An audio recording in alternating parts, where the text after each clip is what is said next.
Good morning students. So I am back with a topic called selection. ಇದು selection ಅನ್ನೋದು man power ಪ್ಲಾನಿಂಗಲ್ಲಿ ಒಂದು sub heading. Okay, so first let us go with the meaning of selection.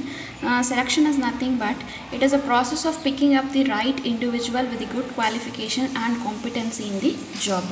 ಒಂದು ಒಳ್ಳೆ ಪರ್ಸನ್ನ ಎಲ್ಲ adequate qualification ಮತ್ತು adequate competency ಇರೋವನ್ನ ನಾವು ಸೆಲೆಕ್ಟ್ ಮಾಡೋದನ್ನೇ ನಾವು ಏನಂತ ಕರಿತೀವಿ ಅಂದರೆ ಪ್ರಾಸೆಸ್ ಆಫ್ ಸೆಲೆಕ್ಷನ್ ಅಂತ ಕರಿತೀವಿ. Okay, there are actually selection process is divided into 2 steps.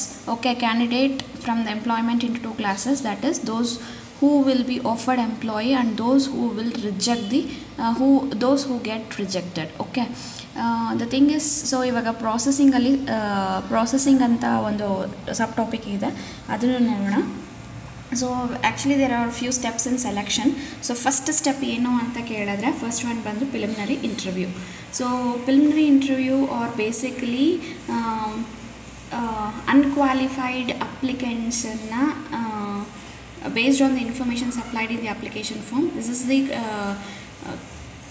interview which can be exercised with the public relation. Okay, so preliminary interview andre it is a basic interview. Basically first step of interview na bandu preliminary interview anta karitivi.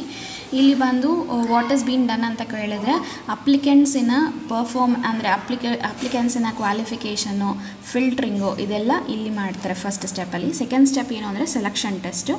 So ಇಲ್ಲಿ selection ಟೆಸ್ಟಲ್ಲಿ ಏನಾಗುತ್ತೆ ಅಂತ ಕೇಳಿದ್ರೆ, job seekers ಬಂದು ಟೆಸ್ಟನ್ನು conduct ಮಾಡ್ತಾರೆ. Job seekers ಅಂದರೆ ಯಾರು ಜಾಬ್ನ ಕೊಡೋಕ್ಕೆ ರೆಡಿಯಾಗಿರ್ತಾರೆ, they try to conduct the test.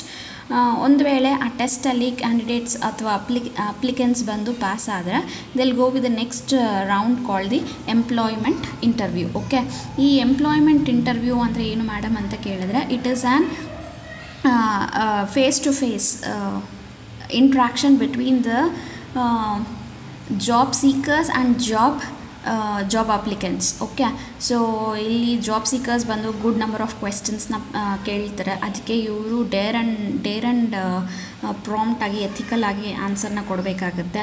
On the basis of their ಏನದು dareness what is been given ಅಂತ ಕೇಳಿದ್ರೆ, the chance of working inside the organisation is given. Okay, so ಇಲ್ಲಿ ಬಂದು there are 2 types of interviews. ಒಂದು ಬಂದು ಸ್ಟ್ರಕ್ಚರ್ಡು, ಇನ್ನೊಂದು ಬಂದು unstructured interviews ಅಂತಲೂ ಕರಿತೀವಿ. ಓಕೆ, ಒಂದು ಸ್ವಲ್ಪ ಆರ್ಗನೈಸೇಷನ್ ಸ್ಟ್ರಕ್ಚರ್ಡ್ ಇಂಟರ್ವ್ಯೂಸ್ನ ಕಂಡಕ್ಟ್ ಮಾಡುತ್ತೆ, ಇನ್ನು ಸ್ವಲ್ಪ ಆರ್ಗನೈಸೇಷನ್ ಅನ್ಸ್ಟ್ರಕ್ಚರ್ಡ್ ಇಂಟರ್ವ್ಯೂಸ್ನ ಕಂಡಕ್ಟ್ ಮಾಡುತ್ತೆ.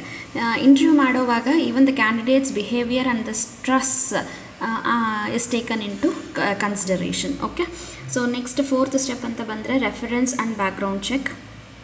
ಸೊ ಈ ರೆಫರೆನ್ಸ್ ಆ್ಯಂಡ್ ಬ್ಯಾಕ್ಗ್ರೌಂಡ್ ಚೆಕಲ್ಲಿ ಏನಾಗುತ್ತೆ ಅಂತ ಕೇಳಿದ್ರೆ, they try to get the reference from, for example if I am going for a job, okay, I will try to get a reference from a good reputed person in Chintamani. Okay, ಈ ಥರ ಮನೆಯವರು, ಈ ಥರ qualification ಇರೋರು, ಇಂಥ character ಇರೋರು ಅಂತ ಹೇಳಿ ಒಂದು ರೆಫರೆನ್ಸ್ ಪರ್ಸನ್ ನನಗೆ ನನ್ನ ಬದಲು ಲೆಟ್ರನ್ನ ಬರ್ಕೊಡ್ತಾರೆ. ನಾನು ಅದನ್ನು ಹೋಗಿ ಸಬ್ಮಿಟ್ ಮಾಡಬೇಕಾಗತ್ತೆ ಆರ್ಗನೈಸೇಷನಲ್ಲಿ. ಅಂದರೆ they give the guarantee that this particular person is good in his quality so that you can offer him a job ಅಂತ ಹೇಳಿ ಅದೊಂದು ರೆಫರೆನ್ಸ್ ಲೆಟರ್ನ ಕೊಡ್ತಾರೆ. ಓಕೆ, ನೆಕ್ಸ್ಟ್ ಒನ್ ಬಂದು ಬ್ಯಾಕ್ಗ್ರೌಂಡ್ ಚೆಕ್.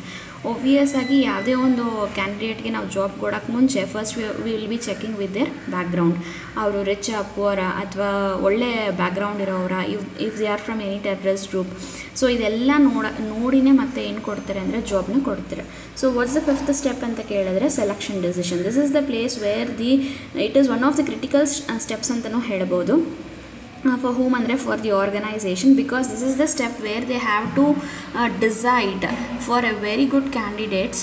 ಎಷ್ಟೋ ಜನ ಕಾಂಪಿಟೇಟಿವ್ ಪರ್ಸನ್ಸ್ ಇರ್ತಾರೆ, ಆ ಕಾಂಪಿಟೇಟಿವ್ ಪರ್ಸನ್ಸಲ್ಲಿ ಬೆಸ್ಟನ್ನ ಸೆಲೆಕ್ಟ್ ಮಾಡಿ ಲಿಸ್ಟ್ಗೆ ತರೋದು it is one of the most difficult job. ಯಾಕೆ ಅಂದರೆ ಯಾರಿಗೂ ಈ ಕಡೆ ಆರ್ಗನೈಸೇಷನ್ಗೂ ಲಾಸ್ ಆಗಬಾರ್ದು, ಆ ಕಡೆ ಕ್ಯಾಂಡಿಡೇಟ್ಸ್ಗೂ ಲಾಸ್ ಆಗಬಾರ್ದು. And at the same time ಆರ್ಗನೈಸೇಷನ್ಗೆ ಮೋಸ್ಟ್ ಸೂಟಬಲ್ ಪರ್ಸನ್ನ ಸೆಲೆಕ್ಟ್ ಮಾಡೋದು it is one of the crucial job. And at the same time it is also a critical job also at the same time. Okay, ಮತ್ತು ಒಂದು selection ಇಂಥ candidate ಇರಲಿ ಅಂತ ಹೇಳಿ select ಮಾಡಿದ್ಮೇಲೆ ವಾಟ್ ಈಸ್ ಬೀನ್ ಕಂಡಕ್ಟೆಡ್ ಅಂತ ಕೇಳಿದ್ರೆ, physical examination. So ಆ ಪರ್ಟಿಕ್ಯುಲರ್ ಪರ್ಸನ್ ಬಂದು ಫಿಸಿಕಲ್ ಆಗಿ ಪ್ರಾಪರ್ ಆಗಿದ್ದಾನ, physically and mentally both. Is he suitable for our organisation ಅಂತ ಹೇಳಿ ಚೆಕ್ ಮಾಡೋದು 6th step. And the 7th step is regarding the job offers and the final selection. Okay, so illi if all ಎಲ್ಲ 6 steps has been finished ಅಂದರೆ ಅವಾಗ the last step is been made, the job offers and the final selection. So ಇಲ್ಲಿ applicant ಎಲ್ಲ ರೀತಿಯಾದ ಟೆಸ್ಟಲ್ಲೂ ಎಲ್ಲ ರೀತಿಯಾದ exams, physical exam, mental exams ಅಲ್ಲೆಲ್ಲ ಪಾಸ್ ಆದರೆ then he is been offered with a job and he is been selected by giving an appointment letter. Okay, so ಇದನ್ನೇ ನಾವು job offer and final selection ಅಂತ ಕರಿತೀವಿ. ಈ ಒಂದು ಸ್ಟೆಪ್ಸನ್ನು ನೀವು change ಮಾಡಬಾರ್ದು, ಇದು ಹೆಂಗಿದೆಯೋ ಹಂಗೆ ನೀವು ಪ್ರೆಸೆಂಟ್ ಮಾಡಬೇಕಾಗತ್ತೆ answers. What are the steps in process of selection ಅಂತ ಕೇಳಿದ್ರೆ ನೀವು ಮೀನಿಂಗ್ ಬರೆದು ಮತ್ತು ಈ ಸ್ಟೆಪ್ಸನ್ನು ಬರೀಬೇಕಾಗತ್ತೆ. Okay, so training and development, it's very important that if you just select ಮಾಡಿ ಬಿಟ್ಬಿಟ್ರೆ ಸಾಕಾಗಲ್ಲ. The particular person has to, the particular candidate who has been selected should be trained and also given the additional development also. ಯಾಕೆ madam why should we give so ಅಂತ ಕೇಳಿದ್ರೆ that particular person has to get adequate knowledge about the organization. So ಆರ್ಗನೈಸೇಷನಲ್ಲಿ ಹೇಗಿರಬೇಕು, ಹೆಂಗಿರಬೇಕು, ಮತ್ತು ಹೇಗೆ ಕೆಲಸ ಮಾಡಬೇಕು, ಏನೆಲ್ಲ ಕೆಲಸಗಳು ಮಾಡಬೇಕು ಅನ್ನೋದು this is known only at the time of training. So it's important for every organization to give the training. Okay, come back. We shall start with the training. Training is an organized procedure to increase the knowledge and the skill of the person. Specific objective idra hinde enu anta kelidre to change their behavior and the attitude. Okay, ಆರ್ಗನೈಸೇಷನ್ಗೆ ತಕ್ಕಂಗೆ ಅವ್ರ behaviour ಮತ್ತು ಆ್ಯಟಿಟ್ಯೂಡ್ನ change ಮಾಡ್ಕೊಳ್ಳೋಕ್ಕೋಸ್ಕರ ಅವ್ರಿಗೆ extra ನಾಲೆಡ್ಜನ್ನು ಕೊಡ್ತಾರೆ. ಅಂದರೆ ಇನ್ N organised ವೇಯಲ್ಲಿ extra ನಾಲೆಡ್ಜ್ನ ಕೊಟ್ಟು ಆ ಆರ್ಗನೈಸೇಷನ್ಗೆ ತಕ್ಕಾಗಿರೋ ಒಂದು ಎಂಪ್ಲಾಯಿಯಾಗಿ ಕನ್ವರ್ಟ್ ಮಾಡ್ತಾರೆ. That is what is called as the training. Okay, so come back with the importance. ಈ ಮೇಡಮ್ ಏನಕ್ಕೆ ಟ್ರೈನಿಂಗ್ ಕೊಡಬೇಕು? ಇಂಪಾರ್ಟೆನ್ಸ್ ಆದರೂ ಹೇಳ್ಬೋದು ಅಥವಾ ಒಬ್ಜೆಕ್ಟಿವ್ ಅಂದರೂ ಹೇಳ್ಬೋದು. Increased productivity. ಓಕೆ, ಸೊ ನಾವು ಎಷ್ಟು ಟ್ರೈನಿಂಗ್ ಜಾಸ್ತಿ ಕೊಡ್ತೀವೋ ಅಷ್ಟು ಪ್ರೊಡಕ್ಟಿವಿಟಿ ಚೆನ್ನಾಗಿರುತ್ತೆ ಆರ್ಗನೈಸೇಷನಲ್ಲಿ, because they make less number of mistakes, so the production automatically gets increased. ಮತ್ತು ಸೆಕೆಂಡ್ ಇಂಪಾರ್ಟೆನ್ಸ್ ಏನು ಅಂದರೆ ಹೈ ಎಂಪ್ಲಾಯಿ ಮೊರೇಲ್. ಒಬ್ವಿಯಸ್ಲಿ ಟ್ರೈನಿಂಗಿಂದ ಕಲಿತಾರೆ ಹೇಗೆ ಬಿಹೇವ್ ಮಾಡಬೇಕು, ಯಾವ ರೀತಿಯಾದ ಆ್ಯಟಿಟ್ಯೂಡ್ನ ಇಟ್ಕೋಬೇಕು ಅಂತ ಹೇಳಿ ಕಲಿಸ್ಕೊಡೋದ್ರಿಂದ ದ ಆರ್ಗನೈಸೇಷನ್ ಅಲ್ಲಿ ವರ್ಕ್ ಮಾಡೋ ಎಂಪ್ಲಾಯೀಸ್ಗೆ ಹೈ ಮೊರೇಲ್ ಅನ್ನೋದು ಇರುತ್ತೆ. ಮೊರೇಲ್ ಅಂದರೆ confidence, that they can do any type of challenging work ಅನ್ನೋ ಒಂದು ಕಾನ್ಫಿಡೆನ್ಸ್ ಬರುತ್ತೆ. ಓಕೆ, ಸೊ ನೆಕ್ಸ್ಟ್ ಅಂತ ಹೇಳಿದ್ರೆ provide information to the new employee. ಅದು ನಿಜ, ಟ್ರೈನಿಂಗಿಂದಾನೇ ಆ ಆರ್ಗನೈಸೇಷನ್ ಬಗ್ಗೆ ಫುಲ್ ಇನ್ಫಾರ್ಮೇಷನ್ ಒಂದು ಹೊಸ ಎಂಪ್ಲಾಯೀಸ್ಗೆ ಸಿಗೋಕ್ಕೆ ಸಾಧ್ಯ ಆಗುತ್ತೆ. So that is why the training has been provided. Achieves learning about the new things like technology, products and services. That's true. So ಹೊಸ ಟೆಕ್ನಾಲಜಿ ಆರ್ಗನೈಸೇಷನ್ ಒಳಗಡೆ ಬಂದ ಮೇಲೆ ಆ ಹೊಸ ಟೆಕ್ನಾಲಜಿ ಆಗಲಿ, ಆ ಪ್ರಾಡಕ್ಟ್ಸ್ ಆಗಲಿ ಅಥವಾ ಸರ್ವಿಸ್ ಆಗಲಿ ಹೆಂಗೆ ಕೊಡಬೇಕು, ಹೇಗೆ ಯೂಸ್ ಮಾಡಬೇಕು ಅನ್ನೋದೆಲ್ಲ ಗೊತ್ತಾಗುತ್ತೆ. ಮತ್ತು reduces the accidents and damages to the machinery and minimises the cost. ಇದಂತೂ ನಿಜ, ಟ್ರೈನಿಂಗ್ ಎಷ್ಟು ಕೊಡ್ತೀವೋ ಅಷ್ಟು ಆಕ್ಸಿಡೆಂಟ್ಸ್ ಕಡಿಮೆ ಆಗುತ್ತೆ. At the same time the cost also gets reduced. Okay, improves communication and relationship. Training ಕೊಟ್ಟರೆ ಅವರಲ್ಲಿ ಒಂದು ಕಾನ್ಫಿಡೆನ್ಸ್ ಬರುತ್ತೆ, ಬೇರೆಯವ್ರ ಜೊತೆ ಯಾವ ರೀತಿ ಬಿಹೇವ್ ಮಾಡಬೇಕು, ಆರ್ಗನೈಸೇಷನ್ ಒಳಗಡೆ ಹೆಂಗಿರಬೇಕು ಅನ್ನೋದೆಲ್ಲ ಗೊತ್ತಾಗುತ್ತೆ. Only with through this you can have a good relationship and a good, ಯಾವಾಗ ಗುಡ್ ರಿಲೇಷನ್ಶಿಪ್ ಇರುತ್ತೋ obviously you will also have the good communication with the co-workers. Okay, maintains qualified products and service. So only the training gives the person that he has to maintain the qualified products and services ಅನ್ನೋದು ಗೊತ್ತಾಗುತ್ತೆ. Increased organisational flexibility. Okay, ಅಂದರೆ training ಕೊಡೋದ್ರಿಂದ employees ಎಷ್ಟು empower ಆಗ್ತಾರೆ ಅಂದರೆ ಅವ್ರಿಗೆ ಯಾವುದೇ ರೀತಿಯಾದ ಚಾಲೆಂಜಿಂಗ್ ಕೆಲಸ ಕೊಟ್ರೇನೋ ಅವ್ರ ಕೈಯಲ್ಲಿ ಏನಾಗುತ್ತೆ ಅಂದರೆ ಆರಾಮ್ಸೆ ಅದನ್ನು ಹ್ಯಾಂಡಲ್ ಮಾಡೋಕ್ಕಾಗತ್ತೆ. ಅಂದರೆ they will have the job flexibility. ಅಂದರೆ ಏನೇ ಕೆಲಸ ಕೊಟ್ರೇನು, ಇದೇ ಕೆಲಸನೇ ಅಲ್ಲ, ಯಾವುದೇ ಕೆಲಸ ಕೊಟ್ರೇನೋ, ಫಿನಾನ್ಸಲ್ಲಿ ಕೊಟ್ರೇನೋ ಮಾಡ್ತಾರೆ, ಮಾರ್ಕೆಟಿಂಗಲ್ಲಿ ಕೊಟ್ರೇನೋ ಮಾಡ್ತಾರೆ. ಆ ರೀತಿ ಒಂದು ಏನು ಬಂದ್ಬಿಡುತ್ತೆ ಅಂದರೆ they will have the self confidence at the same time the knowledge to do, so that ಆರ್ಗನೈಸೇಷನಲ್ಲಿ ಫ್ಲೆಕ್ಸಿಬಿಲಿಟಿ ಅನ್ನೋದು ಏನಾಗುತ್ತೆ, ಜಾಸ್ತಿ ಆಗುತ್ತೆ. ಇವರಿದ್ರೇ ಕೆಲಸ ನಡೆಯುತ್ತೆ, ಅವರಿದ್ರೇ ಕೆಲಸ ನಡೆಯುತ್ತೆ ಅನ್ನೋದೆಲ್ಲ ಹೊರಟೋಗುತ್ತೆ. ಓಕೆ, ಮತ್ತು self development and versatility and adaptation. ಈ ಪಾಯಿಂಟ್ನ ಬೇಕು ಅಂದರೆ ನೀವು ಮತ್ತೆ ಸಬ್ ಡಿವಿಷನ್ಸ್ ಆಗಿ ಏನು ಮಾಡ್ಕೋಬೋದು, ಡಿವೈಡ್ ಮಾಡ್ಕೋಬೋದು ಆನ್ಸರ್ನ ಬರೆಯುವಾಗ. Okay, self development, that's true. ಆರ್ಗನೈಸೇಷನ್ನ ಮಾತ್ರ ಡೆವಲಪ್, ಟ್ರೈನಿಂಗಿಂದ ಆರ್ಗನೈಸೇಷನ್ ಮಾತ್ರನೇ ಡೆವಲಪ್ ಆಗಲ್ಲ. At the same time even the employees get the self development, they'll have the good communication, good adjusting, good knowledge, good skills. Okay, ಮತ್ತು versatility ಅಂದರೆ ಏನೇ ಎನ್ವೈರ್ಮೆಂಟ್ಗೆ ಬೇಕಾದರೂ ಅವ್ರು ಏನಾಗ್ಬಿಡ್ತಾರೆ, ಅಡ್ಜಸ್ಟ್ ಆಗಿಬಿಡ್ತಾರೆ. ಸೊ ವರ್ಸಟೈಲ್ ಅಂದರೆ they can act like anything and at the same time act ಮಾಡೋದಲ್ಲ, they get adjusted to all the environments inside the organization.